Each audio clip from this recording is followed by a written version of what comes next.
Les matins de France Culture. Guillaume Erner. Marguerite Caton à l'entraînement, bonjour. Bonjour Guillaume et bonjour à tous. Alors Marguerite, vous nous parlez d'intelligence artificielle générative. Et de droit d'auteur, vous savez, toute une branche de l'intelligence artificielle s'est spécialisée dans la création de contenu, c'est pour ça qu'on l'appelle générative. Les programmes les plus connus sont ChatGPT, Midjourney, Copilot, Gemini, Claude. Entraînés à analyser des images ou des textes, ils peuvent ensuite, à votre demande, vous dessiner un mouton ou vous écrire tout un roman à la manière de Proust ou Balzac. Le problème, c'est que les entreprises qui les ont développées n'ont pas eu l'idée de rémunérer les artistes et les auteurs dont ils ont utilisé les œuvres. Bonjour Pascal Regard. Bonjour. Merci d'être avec nous ce matin. Vous êtes le directeur général de la SACD, la Société des auteurs et compositeurs dramatiques. Vous êtes aussi président de la Coalition française pour la diversité culturelle qui rassemble les organisations professionnelles de la culture, les défend dans les négociations juridiques et commerciales. Et nous sommes justement dans une période d'importantes négociations. Le règlement européen sur l'intelligence artificielle est entré en vigueur au mois d'août 2024.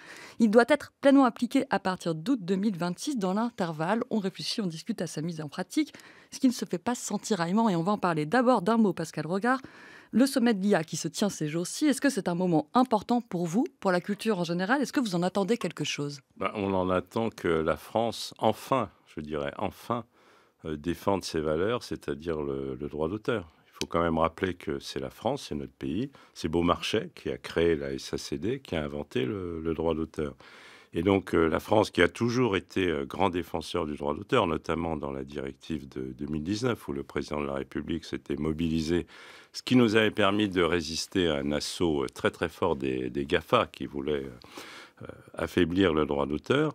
Le président de la République à l'époque s'était mobilisé, donc on attend qu'il se mobilise aussi maintenant à Paris pour défendre nos valeurs, l'ensemble de la culture et aussi la presse qui vient de lancer un appel au respect de ses droits. Si l'on reprend un peu le fil du contentieux qui vous oppose aux entreprises de l'intelligence artificielle générative, on peut les nommer d'ailleurs, OpenAI qui a développé ChatGPT, Google pour Gemini, Microsoft et Copilot, Mistral, Midjourney, la liste est longue. On peut dire que vous avez obtenu avec le règlement européen une première victoire quand même, Pascal Regard. C'est une victoire, oui, qu'on a obtenue d'ailleurs de haute lutte. Ce règlement européen, on le doit à un homme qui n'est malheureusement plus au sein de la Commission européenne, c'est Thierry Breton, qui s'est battu. Le Parlement européen a soutenu son règlement. Et puis, malheureusement, pendant cette période, la France, qui mettait en gros la souveraineté numérique, c'est-à-dire les entreprises au-dessus du droit d'auteur, a essayé de bloquer l'adoption de ce règlement européen. Heureusement, elle n'a pas été suivie par d'autres pays. Elle n'a pas obtenu ce qu'on appelle une minorité de blocage. Ce règlement a été adopté et maintenant, on est dans la phase plus technique d'élaboration des règles qui encadrent ce règlement européen. Ce qui est important pour nous, c'est un mot très simple, ça s'appelle la transparence. C'est que ces gens qui ont quand même pillé, volé les données culturelles, les données de la presse, enfin le reconnaissent, disent ce qu'ils ont fait et négocient avec les titulaires de droit des autorisations et des rémunérations. Alors, il faut savoir qu'ils utilisent un mot qui me choque, moi. Ils disent « on moissonne l'Internet ». Or, quand vous êtes un bon agriculteur, vous moissonnez votre champ. Si vous allez moissonner le champ du voisin, vous êtes un voleur. Voilà. Et donc, actuellement, on a affaire à une bande de voleurs qui volent les données culturelles et qui font des fortunes, puisqu'on voit bien qu'il y a une spéculation qui, d'ailleurs, est retombée il y a 3 jours autour de l'IA. Nous ne voulons pas empêcher le développement de l'IA. Nous pensons que c'est important que l'IA se développe, même si elle va supprimer des emplois. Mais nous voulons qu'elle le fasse en respectant les règles. Vous avez prononcé le mot de transparence. Donc concrètement, le règlement européen oblige les entreprises à publier leurs sources, à déclarer en fait les textes et les images dans lesquelles elles entraînent leur programme. C'est ça qui est en cours de négociation à l'heure actuelle. À qui vont-elles déclarer ces fameuses sources et aujourd'hui, comment se configure le rapport de force, Pascal Regard? Pour le moment, le rapport de force n'est pas totalement favorable aux ayants droit, aux titulaires de droit, parce que justement, il y a cette idée qu'il faut renforcer la compétitivité de l'Europe, il faut renforcer la souveraineté numérique.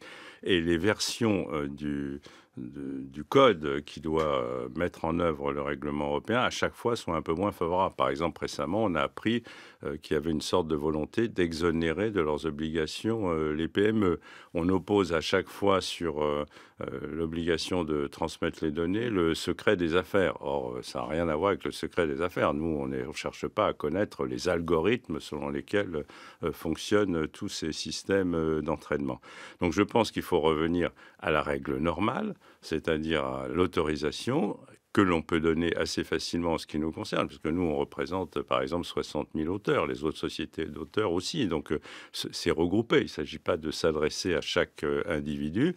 Et d'ailleurs, je constate que ce système d'autorisation a déjà commencé à fonctionner pour des données qui sont rafraîchies chaque jour. Ce sont les données de la presse. Par exemple, Mistral a passé un accord avec l'AFP.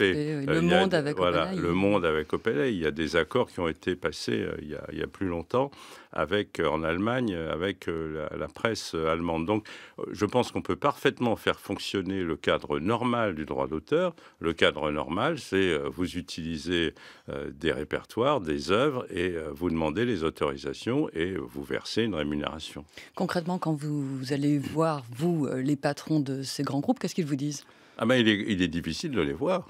Là, peut-être Sam Altman sera là à Paris. Est-ce que vous avez je ne sais pas si on va pouvoir le voir, mais en tout cas, moi, j'avais prévu un petit déjeuner avec M. Arthur Munch, le jeune patron de Mistral. Le déjeuner était prévu à 9h, à 9h30, il n'était toujours pas là. Il m'a dit, j'ai oublié le déjeuner.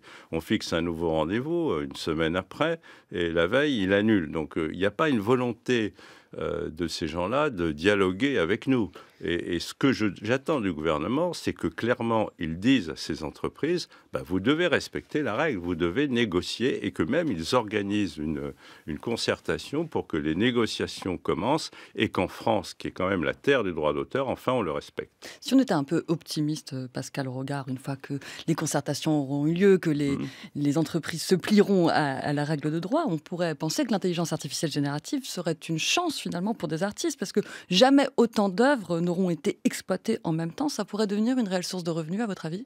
Ça peut devenir une source de revenus, mais ça va être aussi, il faut le dire clairement, une perte d'emploi. Il y a actuellement des professions qui sont extrêmement inquiètes. Regardez par exemple la traduction. Dans le domaine de la traduction, vous pouvez utiliser une intelligence artificielle et vous passez des traducteurs. Les artistes-interprètes sont aussi très inquiets, notamment ceux du doublage. Ils ont manifesté il n'y a pas longtemps. Les scénaristes sont inquiets parce qu'on peut aussi créer des scénarios ou en élaborer une partie sans avoir recours à eux. Donc ce qui est assez choquant dans cette affaire, c'est que vous allez utiliser des données de créateurs pour supprimer des emplois de créateurs. Et nous, on va intervenir justement auprès des autorités, par exemple le Centre national du cinéma, qui aide toutes les créations cinématographiques et audiovisuelles, pour que l'intensité de l'aide soit modulée en fonction du facteur humain. C'est-à-dire qu'en fonction de suppression d'emplois, on n'aiderait pas certaines entreprises? Absolument. On n'aiderait pas des œuvres, pas des entreprises. Si une entreprise peut faire une œuvre qu'avec l'IA, à ce moment-là, moi je trouve qu'elle ne doit pas être aidée. Une entreprise utilise normalement des créateurs, elle doit être aidée. Très bien. Merci beaucoup Pascal Rogard. Je rappelle que vous êtes le directeur général de la SACD, la Société des auteurs et compositeurs dramatiques, président de la Coalition française pour la diversité culturelle. Merci.